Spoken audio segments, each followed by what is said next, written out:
Welcome to Lean to the Left, home of no-holds-barred commentary, plus interviews with fascinating people, some of them top experts, others simply with interesting stories to tell. You'll never know who'll show up at Lean to the Left. Now here's your host, Bob Gaddy. Hey guys, welcome to the Lean to the Left podcast and the February 2023 episode of the Dixie Dems with my partners Arthur Hill from North Carolina and Robert Thompson from Georgia. Arthur's communications chair of the Brunswick County, North Carolina Democratic Party. Robert Thompson is based in Atlanta, and he founded Peach News Now and its opinion podcast, Got Damn Liberals. That's G-O-T, damn liberals. Me, I'm based in South Carolina, as you guys probably know, home of Senators Lindsey Graham and that Uncle Tom Republican, Tim Scott. Today we'll take a look at what's happening politically in our three states as well as nationwide to a little bit. Hey guys, welcome. Arthur, what's going on in North Carolina? Not every citizen in North Carolina is running for president, like in your state, but we're still pretty active up here. And one of the activities that I took part in since we last met was trying to get our county chair elected to run the state. Okay. The incumbent was pretty well defined by her oversight of the last three elections where Democrats didn't do very well. There was thinking that there was time for a change, and we thought our guy was good for that. So that set up an interesting three-way actually four-way. One guy dropped out. Campaign, and the election was last Saturday. And after 7 hours of Zoom chatting, we failed to win. However, the gal who won is also dedicated to change and reform in the state party. And even though she's only 25 years old, she got elected, and along with a slate of just about equally young folks who are now going to run the state committee. And if they stand by their pledges, there should be a lot of changes coming. And hopefully there'll be some help from Raleigh to us poor beleaguered Red County folks down in Brunswick County. It's encouraging, and even though our guy didn't win, I'm glad that we got a reform candidate in.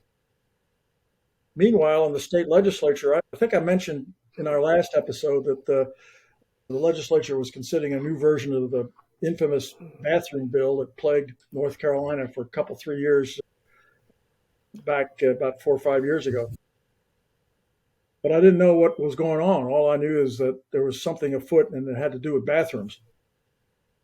Found out since then that what's going on is not a bathroom bill per se, but with the slim, very slim one-vote majority that Democrats have in the Assembly as far as veto overrides are concerned, the Republican leadership has decided that they're going to do away with the normal 48-hour warning that they give for voting to override vetoes, and instead they're not going to have any warning at all, which means that if one of the Democratic legislator goes to the bathroom, they're going to call a vote. The Republicans are, and it's causing a lot of unrest in the state legislature. The Democratic Party is thinking they're going to have to hold it for 2 years. Do we need to send some toilet paper up there? What's going on?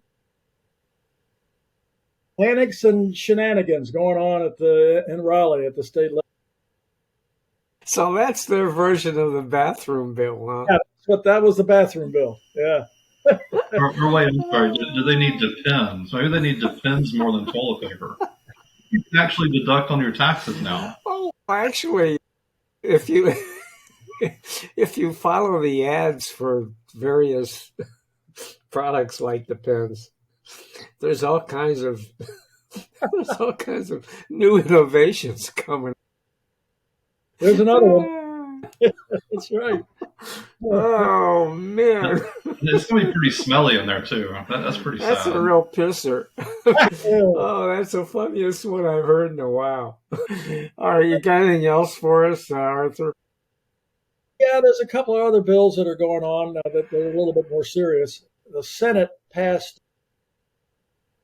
a Parents' Bill of Rights bill that I think is going on the same bill that's happening in a lot of state legislatures, that basically would require schools to report to the parents of kids who indicate LGBTQ feelings or concerns or whatever. And a lot of people feel like that's going too far, that the state law is already there to help assure that parents and their kids get together and talk about issues like that. But nonetheless, they're trying to make it tougher for a kid that is having a hard time to get help without having to bring in his family. The other one is the House has passed a law which still has to get through the Senate, but it tightens the restrictions on protest basically by increasing the penalties for rioters.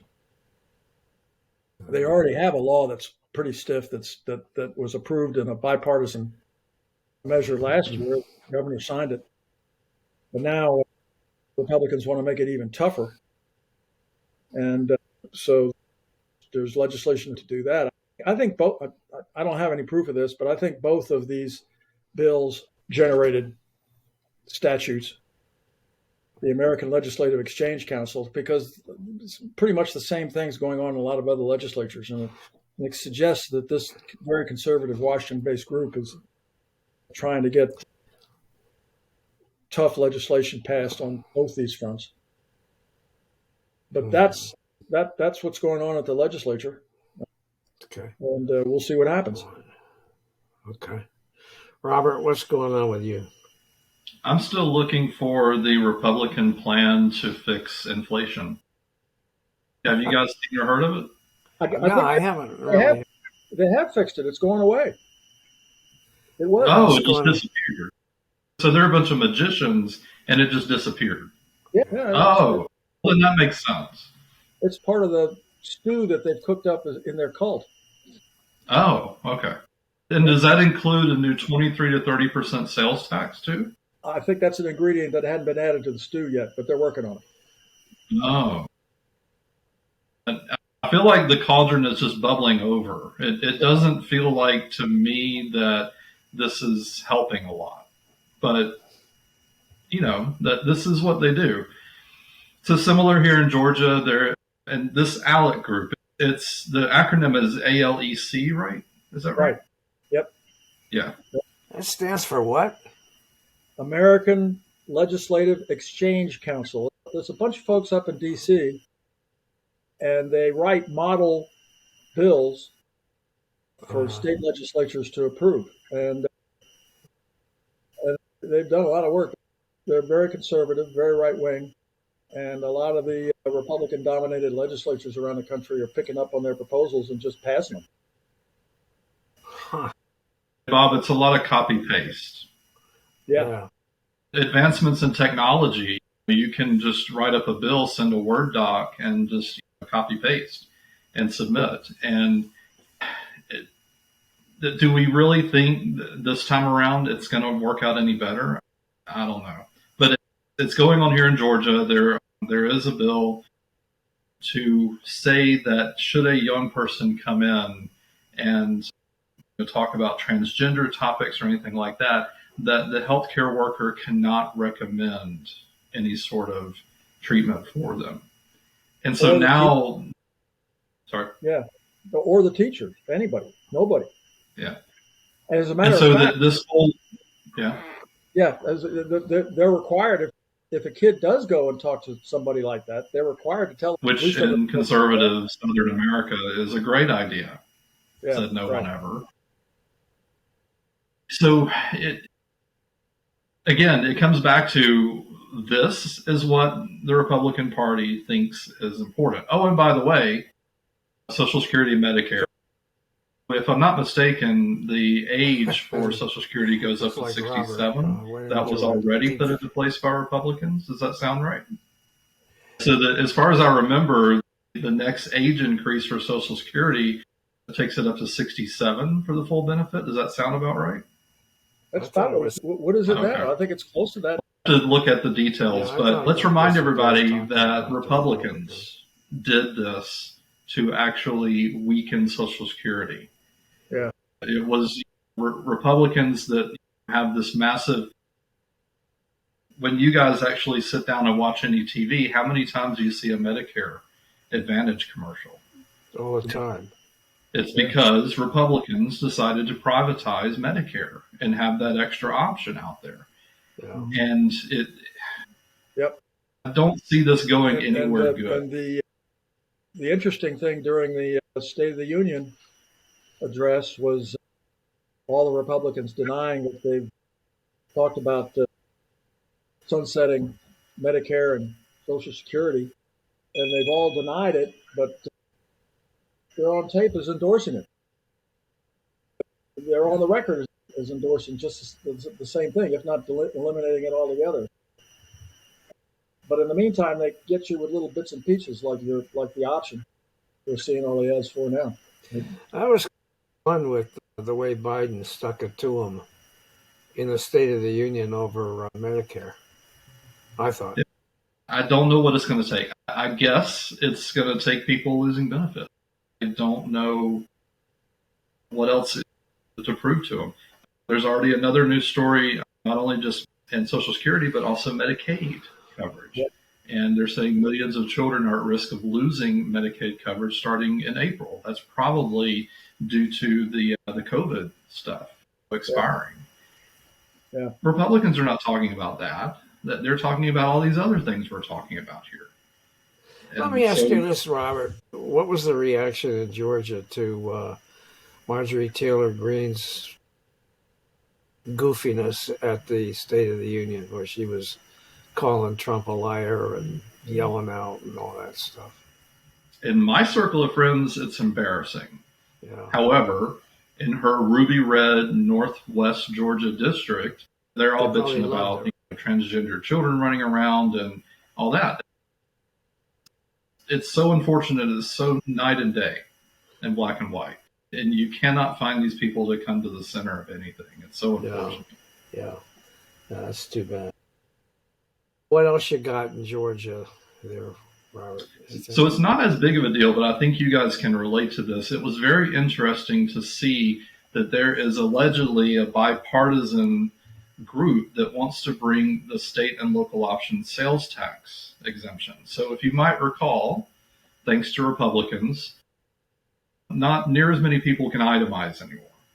And those that can itemize, they're typically going to be your middle to upper end on income. But one of the stick it to yous that Republicans did to mostly blue states was they limited that state and local option tax deduction to $10,000. So now all of a sudden there is a bipartisan group that says, no, we got to claw that back. But then, of course, are these same Republicans in this caucus for the SALT tax exemption, are they there? Are they just going to blow it all out of the water and just go with the national sales tax? You tell me. It's confusing as hell. And it's unfortunate that John Q. Public, that they're going to spew this stuff where we're just going to take away all the income tax, but now we're going to have a sales tax. Some of them are just thinking, well, maybe no. If you do the math, it's a horrible idea. You guys don't think there's really a chance of that, do you? You just asked me about Marjorie Taylor Greene. Is she still in office? What do you think there, Arthur? Do you think that this is a serious... No, because obviously a proposal like that is DOA at the White House. But 2 years from now, if the Democrats lose the White House, is there a possibility of that happening? The proposals like that don't tend to just die off at the end of a particular Congress.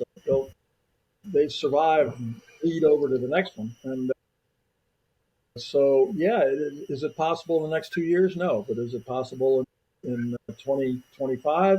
Maybe, or something like it. Anyway, I think it's absolutely crazy. Stop and think about the things that you buy. What if there was a 30% sales tax on a car? What would that do to the price of a car, which is already outrageous? Yeah, incredible. You can go down the line to anything. Grocery. Yeah. My God. You talk about trying to control inflation. And then they pull this kind of crap. It's just Yeah. ridiculous. Yeah. Yeah, it really So, is. I guess yeah. most states don't have a sales tax on food, right? Is that right? Didn't used to. In Not Georgia, years ago, it was decreased pretty heavily. The food here is not taxed nearly as high as other stuff. Yeah, there are some products that are sold in the grocery store that still are subject to sales tax. I don't know how it breaks down, actually. But you know what? Here in South Carolina, we got a lot going on. We got two prominent Republicans challenging Trump.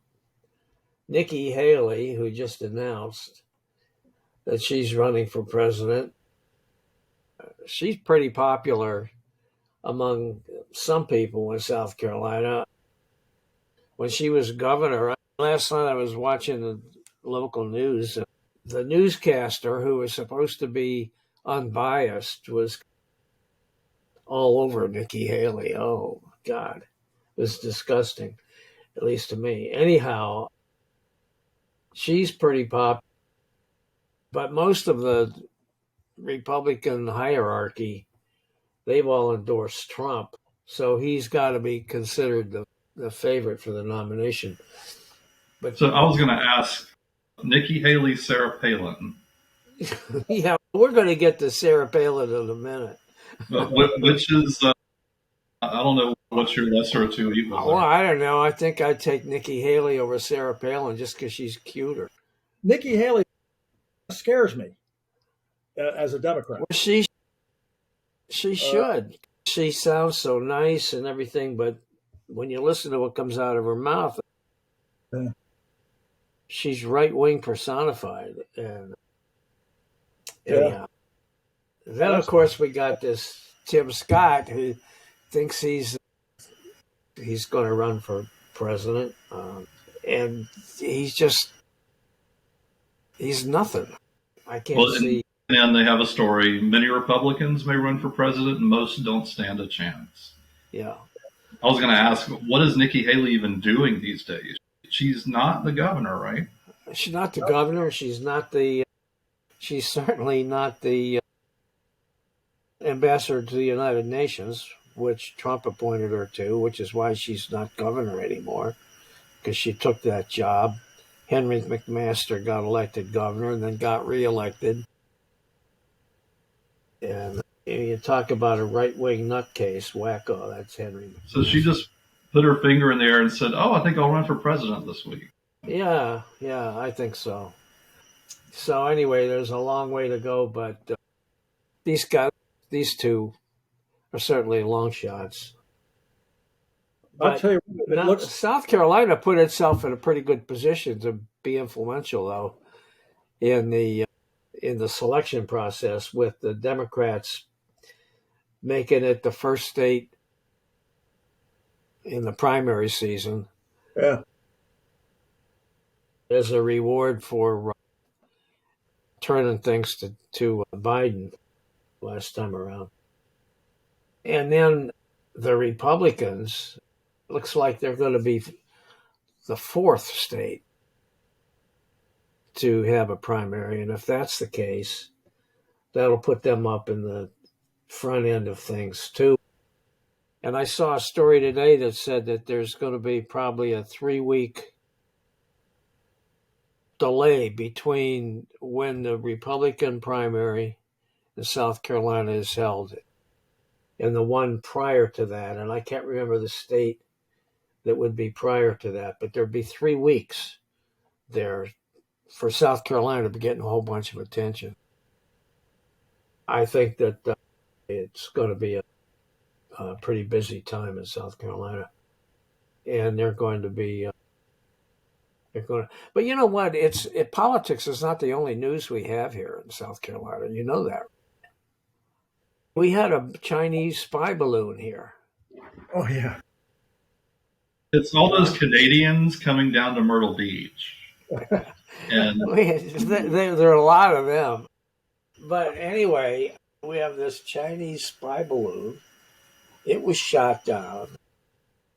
They waited for it to get off the coast before they took it down. And I've seen pictures of the debris, and it looks like just one gigantic plastic bag that they blew away. And now they're saying all those other ones that they've shot down were benign. They didn't have anything going on. They don't even know who sponsored them. That's ridiculous. I don't understand that. How is it they don't know where these things came from before they shot them down? I don't understand that. Do you guys? If it's as I understand it, if the object is traveling in U.S. airspace, they're supposed to have a transponder that the FAA can see that tells them they're there. Yeah. And the Chinese didn't do that with the first. And I understand that there weren't any transponders on any of the other ones either. So nobody knew they were there. The other thing is that apparently the NORAD radar wasn't operated enough so that it could pick up objects like that. Yeah. Pick up missiles flying into the country, I guess, nuclear tipped missiles. But they couldn't pick up balloons flying at 30,000 feet. So now the balloon is at 60,000 feet. And well, so yeah, when you fly in a plane, that's normally around 30,000 feet, half of that. Yeah. I'm no expert in this, but it was just something new. And also the Chinese have come back and said, we have those American balloons coming our way. Yeah. So I guess they were just standing at the border saying, okay, for every 2 or 3 years, we're going to send 4 or 5 back to you guys. So that those Canadians in Myrtle Beach have something to shoot at. You guys watching and listening to this thing, I just want to remind you, don't rely on the material that we're throwing out here as being 100% factual. We're trying the best we can, but a lot of this is stuff that we think up. And of course, we all know that there were these balloons and all of that, but the details of these things are a little bit shady. I don't know. I don't want you guys quoting us and putting it in the New York Times or whatever. That's all I'm saying. Now, besides the balloons here in South Carolina, we have a couple other things going on that are nationally in the national news. And one is a court case involving the Tiger King star, Doc Antle. He's got a first name that I can't pronounce, but they call him Doc Antle. And he's the owner of Myrtle Beach Safari, and he's been indicted on charges related to wildlife trafficking and money laundering. And he faces 20 years in prison if he's convicted. So that's a big deal. And that Myrtle Beach Safari is a pretty popular destination around here. Although I have to say I've never been to it. But this guy is on that Tiger King show, or was on that Tiger King show. Anyway. Is he buddies with the Murdock guy that is his trial's going on down in the Low Country? Murdock. Alex Murdock. Is that what you're talking about? They sound like birds of a feather, I'm just saying. Birds of a feather. Alex Murdock, he was once a prominent lawyer here. He's on trial for killing his wife and son, and as the trial goes on, more and more stuff comes out about his financial shenanigans, and I think this guy is in serious deep shit trouble. No, he's just going to run for president. There you go. Because it's a one-lane road, South Carolina indictments presidency, and there you are. So. There you are. You are.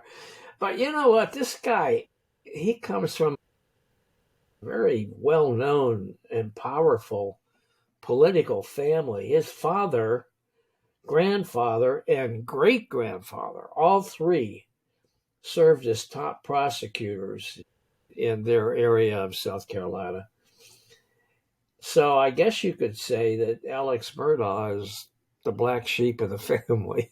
I guess you could say. Because he's definitely in deep shit trouble. Sounds like the perfect Republican candidate to me. Yeah. A perfect candidate. Didn't he also steal a lot of money from his clients? Aren't they accusing him of that too? Yeah, all kinds of stuff like that. Yeah, And if he actually did kill his wife and his son, I don't know. That's really tough. Speaking of stealing money, in Georgia, are they getting ready to indict Trump? Is Trump about ready to get indicted in Georgia? Oh, tomorrow. So we are recording the day after Valentine's Day, the 15th. The last I read, on the 6th, there may be some more information. So we shall see. Wow. But no indictments. We shall see. Stay tuned. Okay. In other words, he doesn't know. Yeah. That's the point I was making a little while ago when I told you guys not to pay any attention to the details. Because, shit, we don't know. We're just guessing on this stuff. Oh, man. Marjorie Taylor Greene told me that he was not going to be indicted. She told you that? She told me. Yeah, I called her up. Oh, did you? Yeah. I got her. She called me up, wanted to be on our show, and I told her no. Oh, that would be great. So she also wanted to debate AOC. Can you imagine AOC and Marjorie in a debate? There would be snatching of hair. Snatching. I like that word. Yeah. Snatching of. And then how about this? The committee that's investigating the weaponization of government. I'm writing our next newsletter, and I'm comparing this thing to the old House on Un-American Activities Committee. Yeah. I guess Bob and I are old enough to remember that. I'm not sure Robert is, but I think there's some parallels here. I think there's going to be a parade of innocent federal employees going on national TV and getting blasted by Jim Jordan. Jim Jordan. Don't get me started on that guy. Yeah, that's for sure. I met him one time on Capitol Hill. One of my clients when I had my communications company was a Convenience Distribution Association organization whose members distribute products to convenience stores, candy and tobacco principally. Anyhow, they had their day on the Hill thing, and where they come to Washington and meet with members of Congress and their staff and whine and carry on about too much taxes and too much this and too much that. Anyhow, they had a meeting with Jim Jordan, and I went to the thing, and he was sitting there behind his desk without his jacket on, in his short sleeves like he always does. And it just went a jerk. I just have to say, just a jerk. So anyhow, I think he revels in it. Yeah, I think he does too. I think he likes being disliked. Yeah. I don't know, when I was younger and when I started my journalism career, I might have mentioned this last time. I used to have to cover school board meetings and county council meetings and things like that. And there was always some politician, and it was almost always a Republican, who was like that, just disliked by everybody. And they wouldn't shut up, and they kept whining about all the little nitty-gritty things that nobody really cared about. It just always seemed to be somebody like that. And that's Jim Jordan to me. I don't like the guy. Did you happen to did you interview a guy named, is it Jason Markley? I know that I interviewed him. Jason Markley, I think it was his name.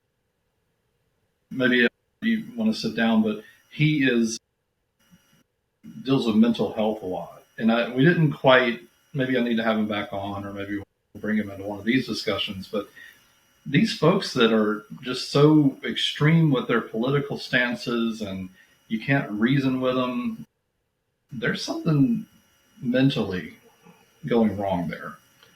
And he was a good person to bounce some of these questions off. So. That sounds like somebody we might want to have on this show if you want to invite him. Yeah, I'll have to go back to my notes and find his info. Yeah, okay. All right. I don't have anything else. You guys got anything else to? I'm tapped out. Yeah. You guys know everything I know. Okay. Don't drink the Kool-Aid. Provided our listeners and viewers with the proper warning. Don't take anything we say too seriously. And I'll put a plug out there for my podcast, Lean to the Left, which this is part of, and I hope you guys check it out. Increasing numbers of subscribers on my YouTube, up to almost 3,500 subscribers now, which is a big jump. And I want to put a plug in there for Robert's Goddamn Liberals podcast. Tell us a little bit about it, Robert. Mostly have been with you guys monthly, but I did have a recent episode I did with a friend that he wrote a memoir, I guess you would call it, Blowing Up Gay. And so that episode's out there. If you want to check that out. He was more patient than I am to actually sit down and write the book. So maybe one day I'll have that same patience. Okay. I want to also call attention to the fact that I think it was late January, was the 50th anniversary of the treaty that really ended the U.S. participation in the Vietnam War. I have 2 episodes on Lean to the Left commemorating that. One is with a historian by the name of Bob Buzenko, who is a wonderful resource of information about military activities. Interviewed him about the Ukraine war with Russia shortly after it started. I think it was last March. And then just posted the interview with him, putting into perspective the Vietnam War and the aftermath of it, how it came to a conclusion. And then I interviewed another guy named Robin Bartlett, who at age 22 was a combat platoon leader, helicopters. And he talks in this episode about how it was that he came face to face with the enemy and what he did. On one occasion, he shot the guy. On the other occasion, he turned around and took off. And he didn't mind explaining why he did that and what he did. He talked about how it was his job he was an officer. He was a first lieutenant. He was in command of 32 members of his platoon that he had to be responsible for when they went into a fight and into combat. And he talked about how it was his job to fill out the death card of these young men who were killed, noting the location, the precise location of it, the time, the date, etc., on a 3x5 index card. It was also his job to wrap the body and prepare it for being sent home. Think about that. 22 years old, this guy had to do that. And he's now in his 70s, and he's still teared up when he talked about it in my interview. If you guys get a chance, I just want to put in a plug. It's a really good, both of them, really good episodes. And if you are someone who lived through the Vietnam War as we did, as Arthur and I did, Robert's too young, it will be of interest to you, I think. So anyhow, that's it for me. Anybody else got anything? Nope, looking forward to the next time. Hey guys, I hope you enjoyed this Lean to the Left video and that you learned something as well. Please come back on a regular basis and check out our interviews with guests on topics that I hope you find interesting, entertaining, and enlightening. Our interview shows stream weekly on Wednesdays, and you can check out the schedule of upcoming shows, guests, and topics at podcast.leantotheleft.net. You can also subscribe to our audio version there or to our video shows here at YouTube. And follow us on social media, Facebook at the Lean to the Left Podcast, Twitter at Lean to the Left 1, Instagram at @BobGaddy_Lean to the Left, and TikTok at Lean to the Left. Our goal is to be informative and entertaining as we and our guests comment on the latest developments in the news and about the social issues that concern us all. This is Bob Gaddy signing off for Lean to the Left. Thanks for sharing your time with us.